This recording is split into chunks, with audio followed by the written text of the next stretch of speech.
Hello and welcome to the SciFirst MovieTalk episode. So in this episode I will be discussing the 2018 science fiction horror movie A Quiet Place, as directed by John Krasinski, who also stars in the movie itself.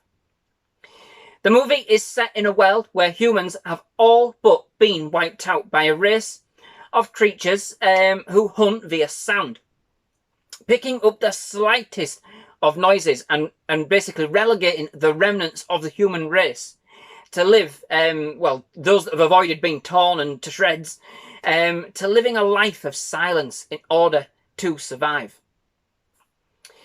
We are introduced to one such family fighting for survival in this inhospitable world, with the parents Evelyn and Lee Abbott, played by real-life husband and wife John Krasinski and Emily Blunt, doing everything they can to keep their children safe.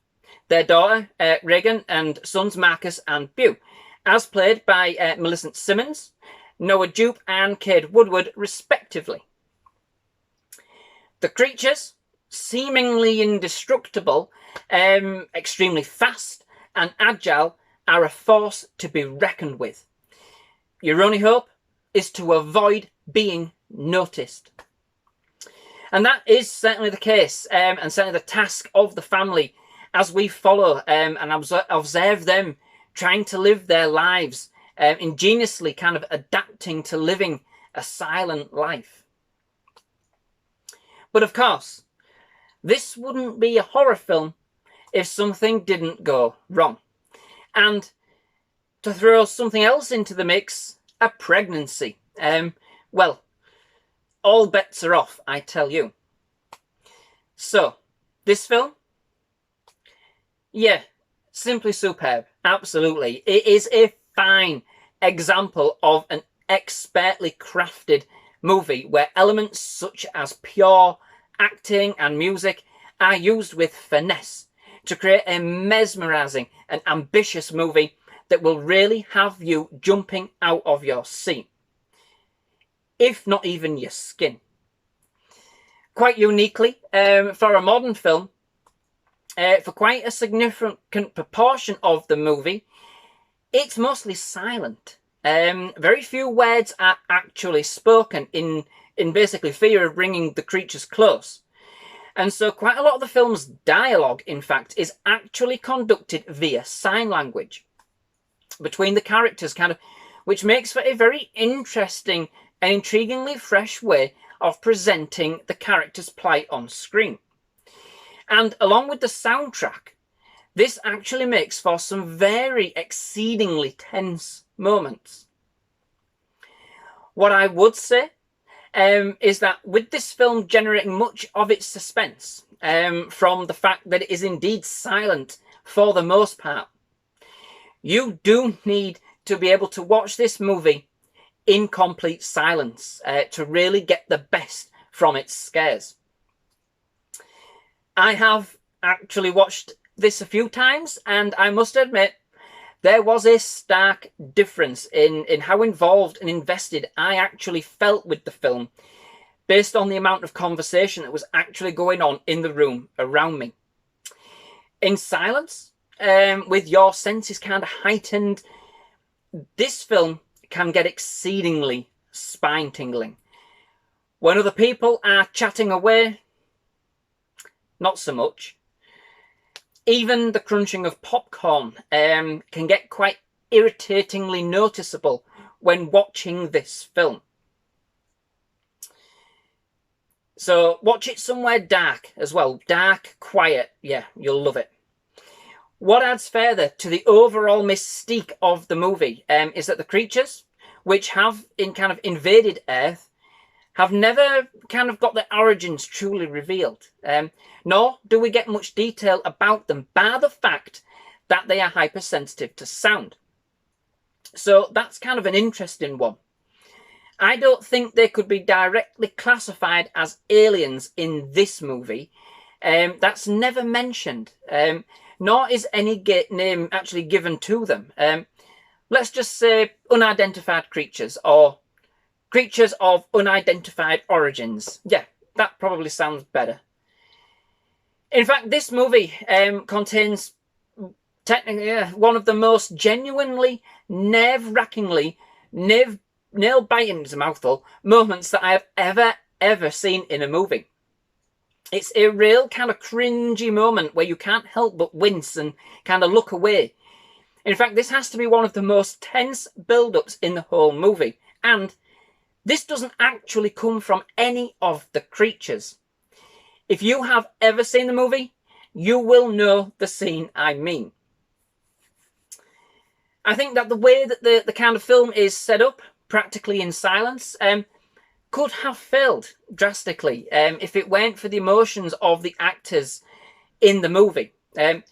Each one really does play their character exceptionally well, including the children, which, of course, in most movies are often hit and miss in them. With the dialogue being minimal, the only way the actors could convey the actions, the feelings, the emotions, the very being of their characters is through visual display. These people have to communicate in other ways. They have to find other ways to communicate as a family, and that is difficult when you can speak.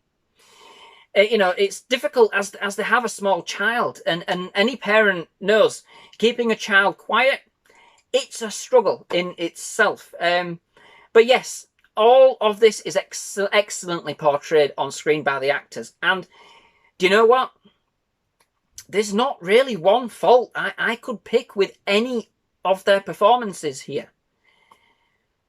I also think that Krasinski and Blunt, that the fact that they are actually real-life husband and wife plays out on screen fantastically.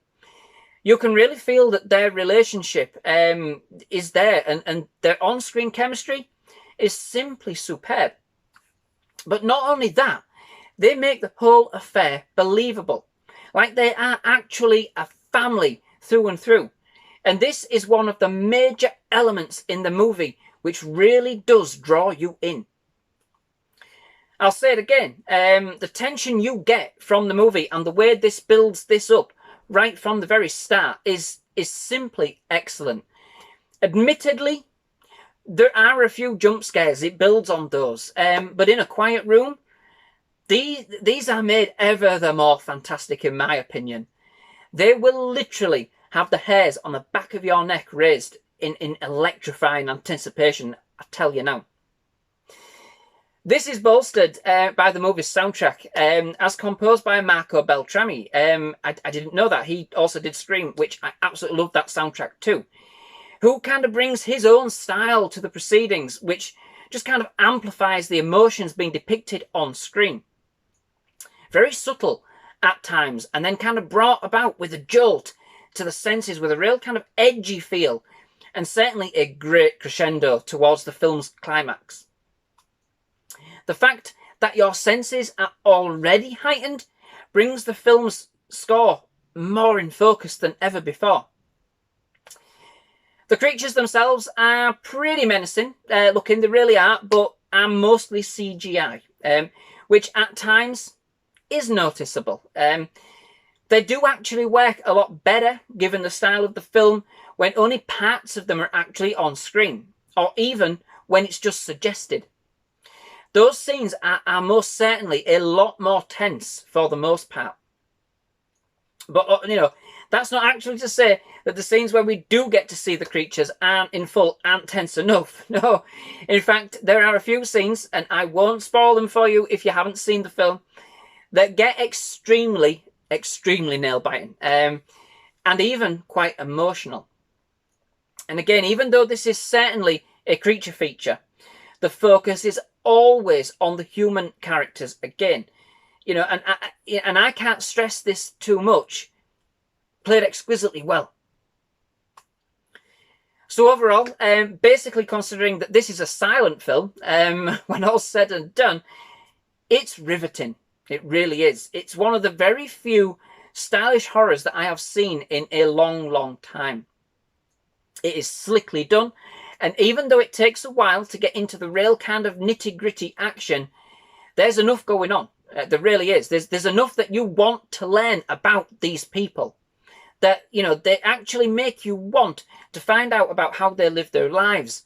Never mind the monsters. You actually are riveted to your screen, living the lives of these people as they do struggle to survive, to see what they've had to do to survive. It was actually quite a surprise hit for me. I saw it on a trailer for another film. I hadn't seen it, you know, I'd seen it in the shops a few times. I thought it was straight to video.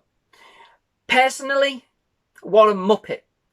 I won't be making the same mistake at all with the sequel, whenever that will be getting released. I was supposed to actually go to see a double bill on my birthday back in March, and literally the day that I was going to go to see that double bill was the day the UK basically went into lockdown. It was the day the cinemas shut down, basically, so that was cancelled. So I was bummed out, to say the least, but I am hopeful for the sequel. I'm definitely looking forward to it. It looks awesome from the trailers that I've seen. But yes, whenever we do get to see it, it will be good. So that brings me to the end of this episode. Thank you very much for watching. I do hope you've enjoyed it. If you have, please leave a like. Please do hit that subscribe button for more movie reviews, trailer reactions, and other movie-related content. Absolutely loved having you here at SciFirst MovieTalk. Definitely would love to have you back. But yes, most of all, just hope you've enjoyed the review. Love to see you again. Goodbye.